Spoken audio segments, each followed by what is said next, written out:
जां हुई जियरी विरची न वेठी, वनी भूमि पेठी सारी देखे सजणे।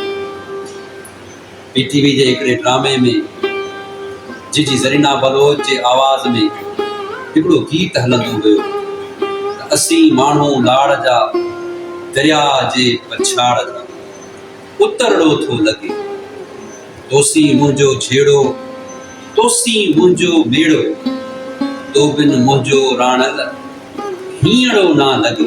अहिड़नि सिटुनि जो सर्जणहार, शाइर, अदीब, तख़लीक़कार, ड्रामा नवीस, नाविल निगार, दरियानि सां मोहबत कंदड़, मुहाणनि सां मोहबत कंदड़, पंहिंजी मिटीअ सां मोहबत कंदड़, मलाहनि सां मोहबत कंदड़ सिंध जाओ अली बाबा, अली मोहम्मद इलियास उर्फ अली बाबा, जंहिं 1940 में मोहम्मद यूसुफ बलोच जे घर में जनम वरितो। अली बाबा जंहिं पंहिंजे मास्टर्स जी डिग्री कोटिया यूनिवर्सिटी बलोचिस्तान मां पर्शियन लिटरेचर ऐं लैंग्वेज में मास्टर्स कई ऐं उन खां पोइ हू अॻिते वधियो। सिंध जे हिन सचे ईमानदार अदीब हिन धरतीअ सां मोहबत कंदे तमामु घणा ड्रामा लिखिया, नाविल लिखिया, शाइरी कई ऐं उन खां अलावा केतिरा ई मकाला लिखिया। सिंध जो ही शाइर, अदीब, नाविल निगार, कहाणीकार असांजो अली बाबा, जंहिं 300 खां वधि ड्रामा लिखिया। अली बाबा जंहिं पर्शियन में कोटिया बलोचिस्तान यूनिवर्सिटीअ मां लैंग्वेज ऐं लिटरेचर में मास्टर्स कई ऐं उन खां पोइ हिन सिंध में अची सिंधी अदब में तमामु वॾो कमु कयो। हिन 300 कहाणियूं लिखियूं ऐं हिन 100 ड्रामा लिखिया ऐं ॿ वॾा तमामु मशहूरु नाविल लिखिया, जिन ड्रामनि ते ऐं नाविलनि ते हिन खे एवार्ड मिलिया ऐं हिन खे तमामु घणी मञता मिली। अली बाबा 1960 में टिमाही रिसाले महिराण खां पंहिंजे लिखण जी शुरूआत कई।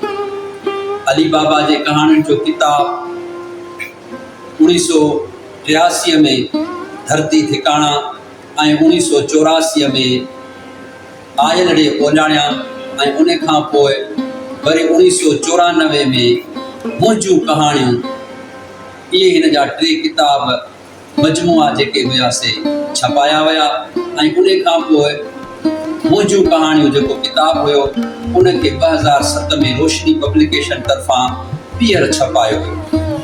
उन खां पोइ ही जॾहिं गुज़ारे वियो त हिन जे किताबनि ते, हिन जे कहाणियुनि ते तमामु वॾो कमु कयो वियो। हिन जूं जेके बि रहियल ऐं न शाया थियल जेके कहाणियूं हुयूं उन्हनि खे असांजे डॉक्टर इसाक समेजे साहब मुख़्तलिफ़ तरीक़नि सां छपराए ऐं उनखे कुलिया ते अली बाबा में सहेड़ियो ऐं उहा कुलिया ते अली बाबा शाया कराई। ऐं उन खां पोइ अली बाबा जे गुज़ारे वञण खां पोइ सारंगा नंबर बि कढियो वियो, जंहिंमें सिंध ऐं हिंद जे अदीबनि हिन जे फ़न फ़िक्र ऐं हिन जे शाइरीअ ते मकाला लिखिया ऐं उहो सारंगा नंबर तमामु घणो मशहूरु कयो। ऐं उन खां पोइ असांजे हिन अली बाबा जा जेके ॿिए बि रहियल सहियल कहाणियूं हुयूं उन्हनि ते बि हिकिड़ो किताबु शाया कयो वियो, जेको डॉक्टर इसाक समेजे साहब करायो, जेको जनम भूमि ऐं शमशान भूमि जे नाले सां हुयो, जेको रोशनी पब्लिकेशन तरफ़ां पिणु छपरायो। अहिड़े नमूने सां हिन जे कहाणियुनि ते तमामु वॾो कमु कयो वियो।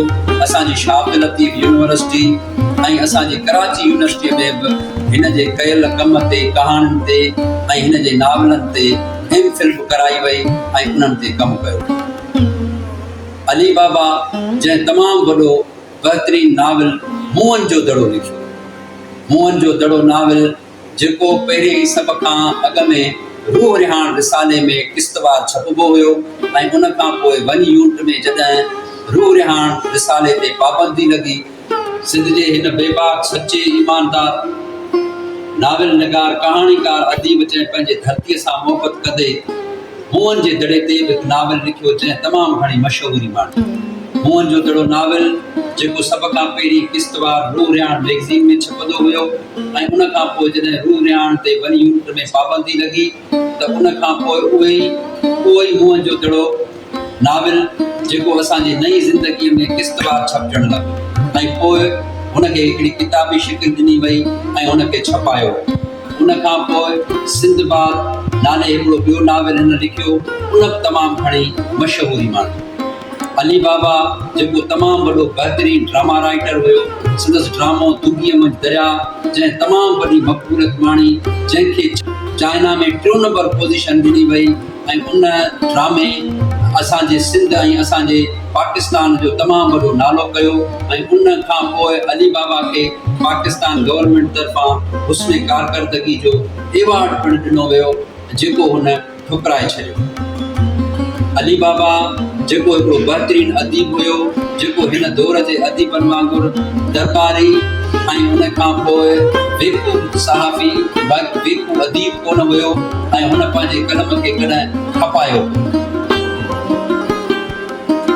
सिंध जे हिन अदीब पंहिंजे कलम खे कॾहिं कोन खपायो।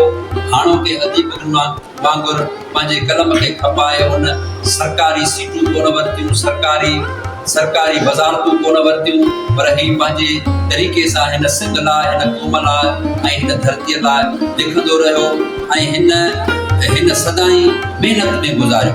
हिनखे अक्सर असां शहीद आबिद मेमन लाइब्रेरी जामशोरो फाटक भेरिया विलेज ते ॾिठो ऐं उन खां पोइ कुझु टाइम सिंधी अदबी बोर्ड में हिकिड़ी हिनखे ऑफिस या हिकिड़ो कमिरो ॾिनो वियो जिते हू पंहिंजो कुझु कमकार कंदो हुयो ऐं हिन जी तमामु घणी मोहबत ऐं प्यार असांजे नाले वारी फैमिली जंहिंमें आर्टिस्ट, नाविल निगार ऐं कहाणीकार हुया, दारा आलम अबड़े जी फैमिली, हिन फैमिली सां हिन जो तमामु घणो वास्तो हूंदो हुयो। उते बि अक्सर तमामु घणो नज़र ईंदो हुयो ऐं पंहिंजो इल्मी ऐं अदबी पूरो कंदो हुयो। पोइ आहिस्ते आहिस्ते हलंदे 8 अगस्त 2017 ते हिन दुनिया मां लाॾाणो करे वियो ऐं हिन जो हिकिड़ो मशहूरु गीत जेको सिजाद यूसुफ गायो आहे त विसरी वेंदासीं कंहिंखे यादि न ईंदासीं, कंहिं बादल जियां बरसी बरसी बिखरी वेंदासीं। सो अञा चवां थो त असांजो अली बाबा तोड़े जो असां खां विछड़ी वियो आहे, पर उहो असांखे यादि आहे ऐं उहो असां खां विसरियो न आहे।